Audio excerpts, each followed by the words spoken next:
Yoshihiro Hattori was born on November the 22nd, 1975, in Nagoya, Japan, the fourth largest city in Japan with a population of around 2.3 million. Yoshi, as his friends and family called him, was one of 3 children. He was the middle child between a brother and a sister and was described as being a sociable teenager who loved to play on his high school rugby team and enjoyed fishing. In August of 1992, when Yoshi was just 16 years old, he had the opportunity to fly over to Baton Rouge, Louisiana, as part of the American Field Service Student Exchange Program. He also received a scholarship from the Marita Foundation for this trip. Yoshi's parents, Meisa and Miko Hattori, said that at first, Yoshi hadn't been too excited about going to America. It was only once he passed his test to enable him to go for certain that he became eager. When Yoshi arrived for his year in the United States, he was met in Dallas by his host family, the Haymakers, and they drove him back to their home in Baton Rouge. His host family had a son the same age as Yoshi, and he had acted as Yoshi's mentor. His name was Webb Haymaker. The pair became good friends, and Webb introduced Yoshi to his friends, whilst also helping him to settle into life in the US. Yoshi was very open to learning the American way of life, and he also had hopes to share his culture with the Haymakers. In his entrance paper for the exchange program, Yoshi had submitted a piece of text entitled "Wherever I Go." He had written in it, "Wherever I go, I wish I could make the country a second home. I can make Japanese cooking like tempura cutlet for host families and introduce the living way of the Japanese." Yoshi had made an immediate impression on the Haymakers. Holly, his host mother, said, "Yoshi was very ebullient, a total extrovert. The kids at McKinley High School loved him because he was such a free spirit." Her husband Dick agreed, adding, "He was a really extraordinary guy. He was life." Yoshi had been a rugby player in Japan, but in the US, he'd signed up to a jazz dance class. Holly had found him a bicycle with lights and a helmet so that he could make his own way to and from his dance class. She recalled that he had been very popular there, and it seemed that everywhere he went, people were drawn to him. That September, Yoshi had attended a blues concert with his host brother Webb, and it was here that Yoshi had been put in touch with another Japanese exchange student through some teenagers that they'd met. A couple of weeks later, just 2 months into Yoshi's stay, he and Webb were invited to a Halloween party, just northeast of Baton Rouge, in the city of Central. This would enable Yoshi to not only mix with students who shared the same culture and native language, but also experience how Americans celebrate Halloween, an event that wasn't really noticed by Japan until around the year 2000. This would have been a completely new experience for Yoshi, and he was greatly excited by it. The party was scheduled for October the 17th, 1992, and when that day finally came around, Dick and Holly went to the movies, whilst Yoshi and Webb set off for the Halloween party. Instead of dressing as a zombie or a scary monster, however, Yoshi had opted to rent a white tuxedo jacket, black pants, and a ruffled white top, which he had unbuttoned to imitate John Travolta from Saturday Night Fever. Webb Haymaker later recalled that Yoshi had been watching a lot of John Travolta movies during his stay in the US. Webb had decided to dress as an accident victim, wearing a neck brace from a swimming pool injury earlier that summer. He had topped it with a few bandages for added effect. The address that Webb and Yoshi had been given was in a quiet and affluent middle-class neighbourhood, a place that neither of them had ever visited before. The boys spent a little time driving around in the Haymakers' family car, a Toyota station wagon, trying to find the house where the party was being held, but they could not pinpoint the exact location. Eventually, the 2 teens came to a house that they had believed was the one that they were looking for, as it was the only one covered with Halloween decorations. They were a little confused, however, because they'd expected to at least hear music and people inside as they approached the front door. and we saw the house, and we saw a house, and the address was close, and they had 3 cars in the driveway and Halloween decorations all around. So we thought the S would probably be the place. At the Pierce home at 10311 East Brookside, they had made a mistake, confusing 2 addresses that are similar. The party actually was down the block at 10131 East Brookside, just 5 doors away. This confusion. Webb and Yoshi rang the front doorbell, but seemingly received no response. They rang a few more times, but with no answer. Meanwhile, their arrival to the house had not gone unnoticed. They then saw a woman open the side garage door and peer out, before abruptly slamming it shut in their faces as Webb had tried to talk to her. They were very confused as they began to make their way back to the car. And when I heard the doorbell ring, I got up, put my house coat on, and I went to answer the door. I turned on the porch light and looked out through the blinds, and then I opened the door and I saw a person. He was all bandaged up like he'd been in a car wreck. I didn't know what kind of help they needed. Webb began to wander off down the block, realising that they may have the wrong house and trying to locate the correct address, leaving Yoshi alone near the car. It was at this moment that the front door of the house that Yoshi was stood outside of opened up. Rodney Pierce, a 30-year-old supermarket butcher, was stood holding a .44 Magnum revolver. Yoshi turned back towards him, eager to get to the party, and believing this to be the man's Halloween costume, Yoshi began to make his way back up the driveway, approaching Rodney. Light on his feet and misreading the situation, Yoshi began exclaiming in a happy way, "We're here for the party." It was at this moment that Rodney shouted "freeze," but Yoshi seemed not to understand this and kept moving forwards. Noticing the weapon at this point, Webb immediately shouted after his friend, but it was too late. Rodney had fired once, hitting Yoshi in the chest, before once again slamming the door shut. Seeing that his friend was injured badly and lying on his back on the bloodied ground, Webb ran to another home nearby to ask for help. Meanwhile, Rodney went back inside his home and stayed there until police arrived 40 minutes later. When the neighbour called for help, Rodney's wife Bonnie had responded by saying "go away." Across town, the Haymakers were leaving the cinema after watching The Last of the Mohicans. Holly recalled saying to her husband Dick, "It's great that this country isn't as violent as that anymore." As they walked from the theatre, Holly's pager went off, and when she called the number, it was the police on the other end. The officer had told her that Webb was fine, but Yoshi was not. Holly said that they would meet the police at the hospital, to which the officer replied, "That won't be necessary." Yoshi was already dead. He had died from a loss of blood in the back of the ambulance minutes after the shooting, between 8:48 and 8:49 p.m.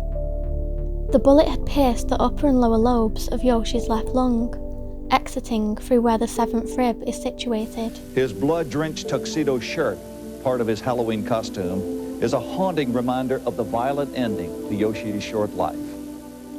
When Dick and Holly had raced to the police station where they found Webb sitting alone. Unaware of what had happened to his friend after the ambulance had driven away, his parents slowly broke the news. There was blood on his shirt and his hands. And he turns and he says, "Mom, what happens when somebody gets shot in the chest like that?" And I said, "Well, sometimes they make it, and sometimes they don't." And Yoshi didn't. And Webb took his head in his hands like this and went, "Oh, his poor mother," and started crying. Meanwhile, Yoshi's parents learned the news of their son's death down the line from a worker with the exchange program.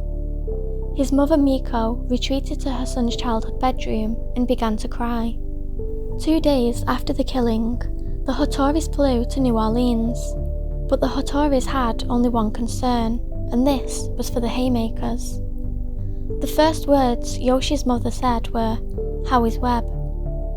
Yoshi's shooting became a global news story overnight. It shocked the people of Japan, where handguns are banned. Mesa and Miko took action immediately, launching a campaign in Japan calling for an end to easy access to firearms in the United States.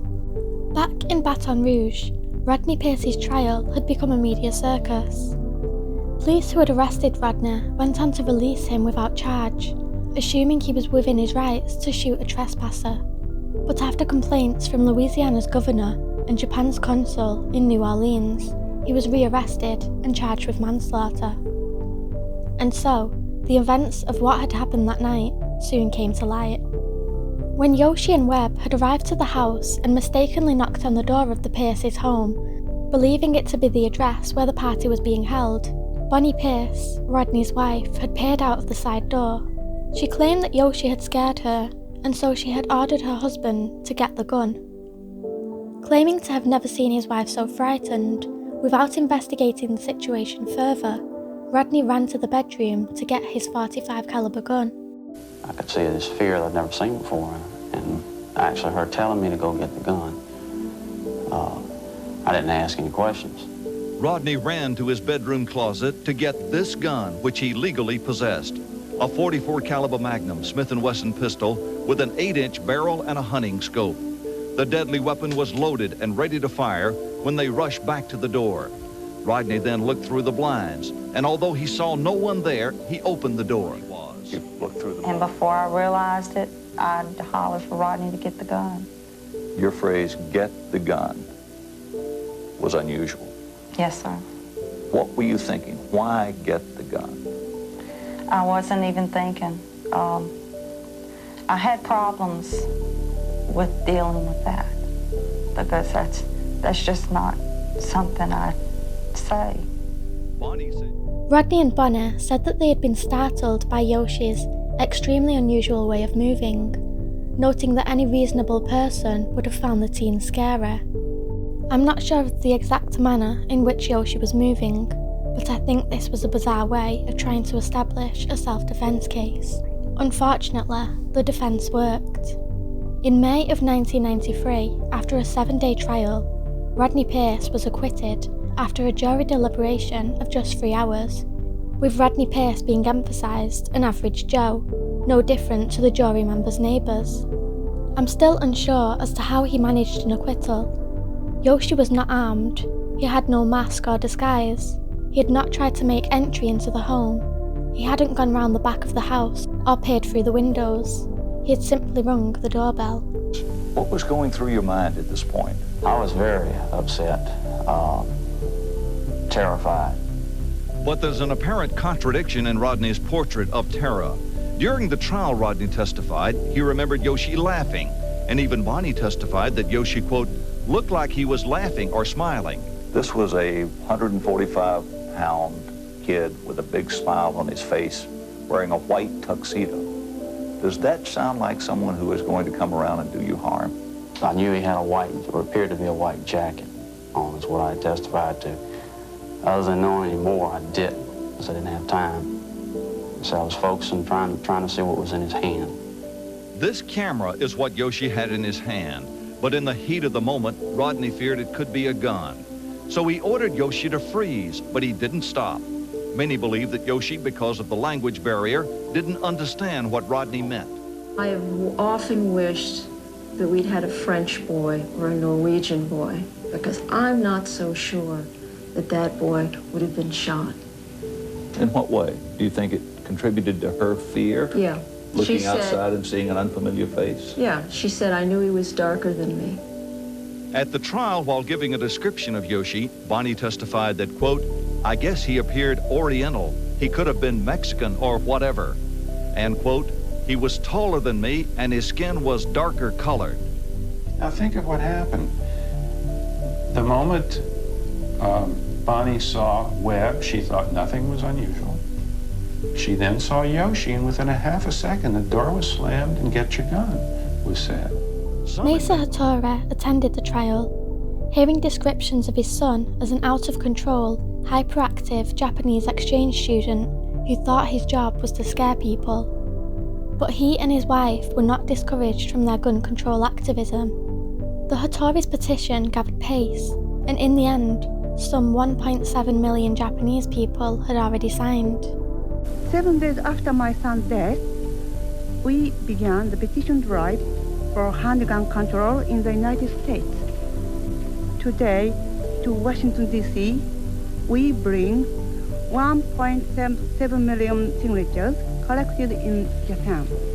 We started the petition because we love America just as Yoshi did.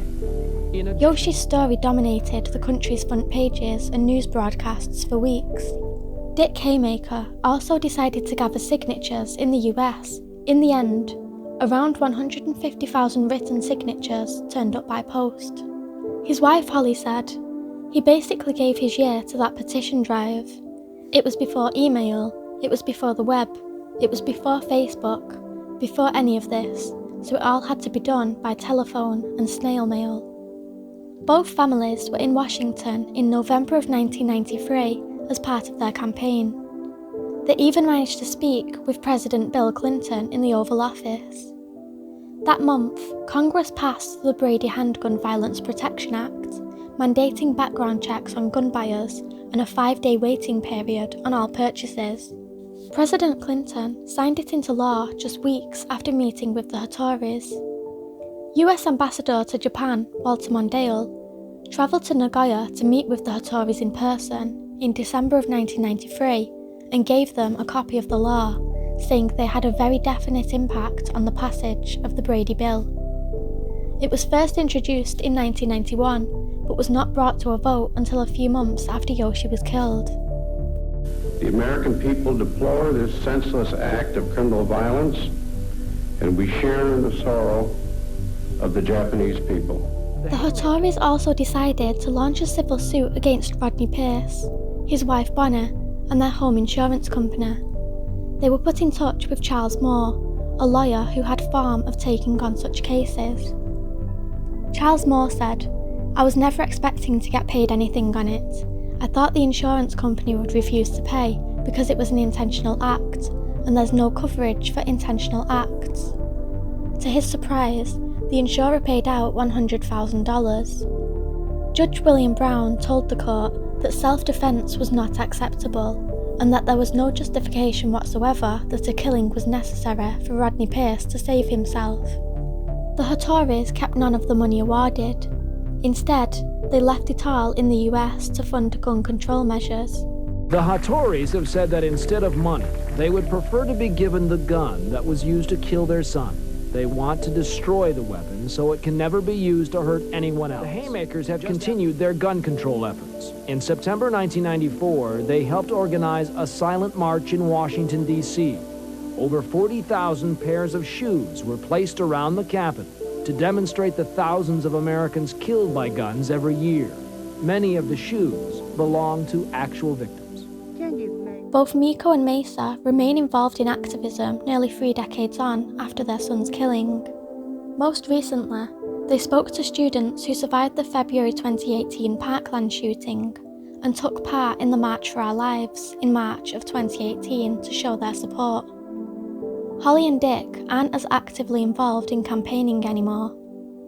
Holly, who is now 74, still works part-time in mental health at public schools, whilst Dick, who is 79, has now retired. Both Holly and Dick say that they will always consider Yoshi to be their son, and they think of the Hattoris as extended family. Webb Haymaker, who earned 2 master's degrees in contemporary literature and clinical social work, went on to work as a children's psychotherapist. Sadly, Webb died of suicide on March the 1st, 2022.